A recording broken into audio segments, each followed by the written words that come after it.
मेरा नाम है शहजाद हकीम 1122। मैं एक एक्स्ट्रा ऑर्डिनरी इंटेलिजेंट बच्चा हूँ। मेरे ऊपर ये जो पर्चा हुआ है ना, ये 5 साल पहले होना चाहिए था। मेरा ध्यान ही नहीं गया इस तरफ कि मैं क्या बोल रहा हूँ। मुझे ऐसे लगा कि मैं सियासतदानों को दुश्मन लग रहा हूँ कि कहीं ये इलेक्शन ना लड़ पावे। तो गुड बाय सियासत, ठीक है, हम इधर बैठेंगे, हम पक्की बेचेंगे बस।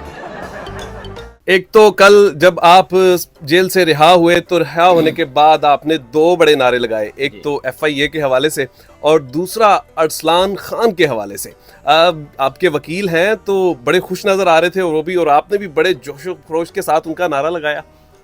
मेरे ऊपर ये जो पर्चा हुआ है ना, ये 5 साल पहले होना चाहिए था, 2017 में होना चाहिए था। मैं कहूँगा ये इदारों की सुस्ती है। उन्होंने मुझे समझाया, लेकिन देर से समझाया। मेरे ज़िंदगी के कीमती जो 5 साल थे, हीरे जैसे 5 साल, वो मेरे ज़ाय हुए हैं।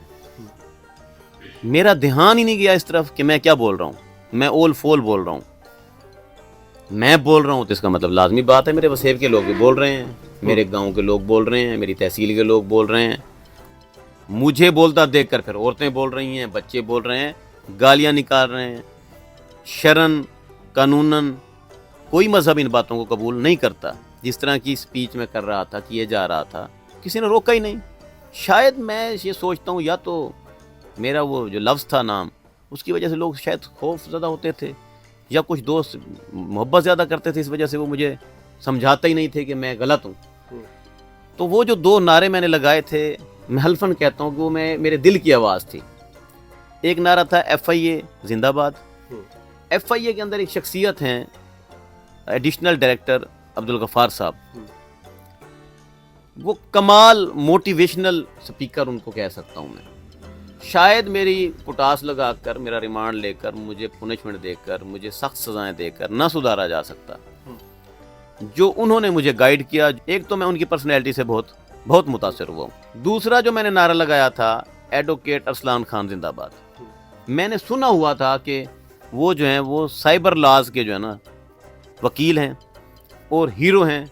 उनसे जब मेरी मुलाकात होती है और मैं जब उनकी बहस सुनता हूँ, जब उन्होंने जज साहब के सामने तकरीबन मैं कहता हूँ 20 मिनट उन्होंने गुफ्तगू की, A से लेकर Z तक उन्होंने कहा इस FIR में बच्चा ही कुछ नहीं है, ये FIR ही गलत है, इसमें जो सेक्शन लगे हैं ये सेक्शन अलाउ ही नहीं होते, ये डिग्री ये 30, ये डिग्री ये 30, ये कानून ये फलां फलां फलां। मेरे दिल में आ गया ये बंदा मुझे बाहर निकाल लिया इसने। जो जज साहब सोचने पर मजबूर हो गए कि इसने क्या कहा। क्या था उनमें? मेरे फोन के अंदर एक अमेरिकन लड़की ने एक अपनी फोटो भेजी हुई थी और उसने लिखा हुआ था कि ये फलां चीज का आपके पास इलाज है। अभी मैं बताऊंगा तो न्यूडिटी में बात आ जाएगी, ठीक है। ये फलां मसला है मेरा, इसका इलाज है। वो पता नहीं शरारतें कर रही थी या इलाज करवा रही थी, वो फोटो उसने कुछ भेजे हुए थे। तो मेरे वकील ने, अरसलान खान साहब ने जज साहब को बताया कि अदालत क्यों भूल गई है कि मैं एक हकीम हूँ और क्वालिफाइड हूँ, और ऑनलाइन ये मेरा डिप्लोमा, ये मेरी डिग्री, ये कौंसल फॉर तेब की डिग्री, ये Punjab public health care commission की डिग्रियां, ये मेरी एजुकेशन की डिग्रियां। शहजाद हकीम एक क्वालिफाइड तबीब है, ऑल वर्ल्ड से, अंग्रेज भी इससे इलाज करवाते हैं। अदालत ये क्यों भूल गई? अगर एक मरीज ने अपने पार्ट्स की फोटोज भेज दी हैं, कुछ जिल्द के उसके मसाइल थे, कुछ सोरियासिस के उसके मसाइल थे, वो मरना पसंद कर रहा था खुजा खुजा करके, मुझे इन पार्ट्स में ऐसे ऐसे मुझे इन्फेक्शन हुई पड़ी है, मैं ना मरती हूँ ना मैं जीती हूँ। तो इसमें जनाब न्यूडिटी कहाँ से आ गई? इसमें बेहयाई उरियानी कहाँ से आ गई? मैं मुआलिज हूँ। हाँ, शहजाद हकीम ने अगर वो वीडियोस, वो फोटोज अपने किसी दोस्त को भेजे हुए हैं, कहीं फॉरवर्ड किए हुए हैं, कहीं व्हाट्सअप किए हुए हैं, तो फिर मुजरिम हूँ, फिर आप सजा दें, अदरवाइज आप सजा नहीं दे सकते। FIA वाले यहाँ पर गलत हो गए हैं। ये वाला जो पॉइंट था, ये जज साहब को समझना पड़ा, ठीक है।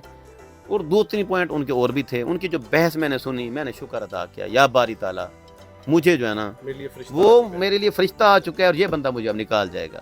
उसी दिन, फिर अगले दिन जनाब मैं जुडिशल था, उसके बाद मेरी बेल हो गई। तो मैं कल भी नारा लगा रहा था, एडवोकेट अरसलान खान साहब जिंदाबाद। आज भी लगा रहा हूँ, एडवोकेट अरसलान खान साहब जिंदाबाद। मुझे लग रहा था मुझे 20 साल कैद होने वाली है, मुझे 40 साल सजा होगी जो इसके अंदर सेक्शन लगे हैं, ठीक है। लेकिन जब उन्होंने बहस की, तकरीर की, महल्ले वकू, मेरे वकूए का दिखाया, मेरी वीडियो का महल्ले वकू दिखाया कि हमने तो बनाई नहीं है, हमारे मोबाइल से ये बरामद ही नहीं हुई, पब्लिक प्लेस पर हम आपस में निजी गुफ्तगू कर रहे हैं, किसी थर्ड पार्टी ने बनाकर फेंक दी, अपलोड हो गई, पहले ही हम वायरल हैं, वो वीडियो बहुत ज़्यादा बूस्ट पे लगाई गई, जानबूझकर हमें साजिश के तौर पर फंसाया गया, किसी मुखालिफ ने फंसा दिया है, तो मेहरबानी करें। ये वाले जो पॉइंट थे ना, मुझे लग गया कि साइबर क्राइम के अंदर अगर कोई वकील है तो वो अरसलान खान साहब हैं। अच्छा सर, एक तो सियासत छोड़ने के हवाले से आप बार बार ये वीडियोस भी आ रही हैं अब सामने कि पहले मेरा एक हाथ खड़ा है और उसके बाद मेरा दूसरा हाथ भी खड़ा है, तो अब सियासत छोड़ने का ख्याल कैसे आया? मैं एक एक्स्ट्रा ऑर्डिनरी इंटेलिजेंट बच्चा हूँ, पूरी दुनिया मानती है ये बात, अरसलान खान साहब भी मानते हैं, एडिशनल डायरेक्टर अब्दुल गफार साहब भी मानते हैं, FIA का पूरा स्टाफ ये बात मानता है कि ये बच्चा जो है ज़हीन तो है। अगर आप बात पिक ही नहीं कर पा रहे कि मरीज को है क्या, इलाज क्या खाक करेंगे, मुझे क्या जरूरत है सियासत की, मुझे बताएं। मुझे ऐसे लगा कि मैं सियासतदानों को दुश्मन लग रहा हूं, क्योंकि मैं अपनी कमाई का 70% आम पब्लिक को दे रहा हूं, मुझे शौक है। तो वो करता तो मैं गया, बात हवा चलती है तो आसमानों तक जाती है, वो बातें पहुंची कुछ ऐसे लोगों तक जिनको खतरा हो गया कि कहीं ये इलेक्शन न लड़ पोवे, हाय साड़ी कुर्सी, हाय बातें हवा चलती है ना लगती है। तो मैं एक समझता हूं कि हो सकता है मुझे किसी ने ऐसे वाली छुटकी मारी हो, ऐसे वाली ऐसे मतलब मुंह इधर है ना, इधर बंदे को पता नहीं चले, तो भाई दफा करो ऐसी सियासत को जिसमें बंदे की अपनी इज्जत नफ्स महफूज ना हो। तो गुड बाय सियासत, ठीक है, हम इधर बैठेंगे, हम फक्की बेचेंगे, बस बात। आखिरी सवाल, अब आप अपने जो फैन फॉलोइंग है, अपना एक नया आपने अब दौर शुरू किया है, वो नाम आप अपना बता दें कि अब मेरा नाम भाई को अब मुखातिब किया। मेरा नाम है शहजाद हकीम, ये नाम मुझे दिया है एडिशनल डायरेक्टर FIA मुल्तान लाला अब्दुल गफार साहब ने, लेकिन शहजाद हकीम बहुत सारे हैं, तो उनमें एक निक नेम मुझे चाहिए था। मैं सोचता रहा काफ़ी दिन अंदर, शुरू में तो जब मेरी दाढ़ी बहुत बड़ी हो गई तो मैं सोच रहा था कि मैं अब ये दाढ़ी छोटी भी ना करूं, मैं ईदी साहब वाले हुलिये में आना चाह रहा था। फिर मैंने सोचा मेरी पहचान ये वाली है, क्लीन शेव वाली, तो ये चलो ये नहीं करते, और मैं आदी भी नहीं हूँ दाढ़ी रखने का, तो चलो मैं ये तो ख़त्म कर देता हूँ, लेकिन मैं अपना नाम जो है ना वो कोई ऐसा रखूँ जिसमें कोई मतलब गाली नुमा लफ्ज़ ना हो, जिसमें किसी भी ज़बान में ना उसको गलत ना कहा जाए, और सिंपल निक नेम हो जिससे मुझे पहचाना जा सके। तो मैंने कहा 1122 ठीक है, शहजाद हकीम 1122 वो जहन में बना कर आए कि आल पाकिस्तान में जिस तरह ईदी साहब की एम्बुलेंसेस चलती थी, मेरी भी एम्बुलेंसेस इंशाल्लाह आल पाकिस्तान में चलेंगी, ठीक है, वो सिस्टम मैं इंशाल्लाह जारी करूँगा।